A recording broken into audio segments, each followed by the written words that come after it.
अब हम चौथे अध्याय का 33वां श्लोक पढ़ रहे हैं। हे परंतम अर्जुन, द्रव्य में यज्ञ की अपेक्षा ज्ञान यज्ञ अत्यंत श्रेष्ठ है, और यावन मात्र संपूर्ण कर्म ज्ञान में समाप्त हो जाते हैं। ये जिस तरह के तू मनमाना आचरण कर रहा है, ये डले ढो रहा है, ये सब कर्म तेरे बंद हो जाएंगे, खत्म हो जाएंगे, और फिर शास्त्र अनुकूल साधना तेरी प्रारंभ हो जाएगी।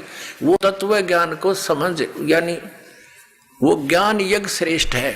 अब चौथे अध्याय के 34वें श्लोक में कहा है कि वो तत्व ज्ञान जो सुख संवेद 5वां है, उस तत्व ज्ञान को, उस 5वें वेद को जो सच्चिदानंद घन ब्रह्म ने स्वयं आकर के बोला है अपने मुख कमल से, वो सच्चिदानंद घन ब्रह्म की वाणी 5वां वेद सुख संवेद है,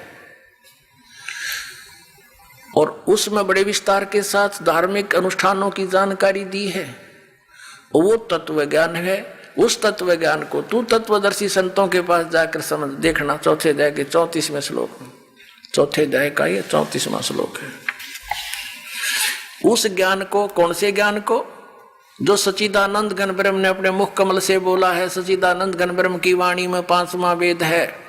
उस तत्व ज्ञान को तू तत्वदर्शी ज्ञानियों के पास जाकर समझ, उनको भली भांति दंडोत प्रणाम करने से और उनकी सेवा करने और कपट छोड़कर सरलता पूर्वक प्रसन्न करने से वे परमात्म तत्व को तत्वदर्शी न, तत्वदर्शी संत, तत्वदर्शी न भली भांति परमात्म तत्व को, यानी तत्वदर्शी संत ज्ञानी महात्मा तुझे तत्व ज्ञान का उपदेश करेंगे। अपने आत्माओं, इन आचार्य नर शंकराचार्यों ने कख भी पता नहीं अध्यात्म मार्ग का, और 2500 वर्ष से हमें फिर गुमराह करके हमें खजूर पर टांग कर चले गए।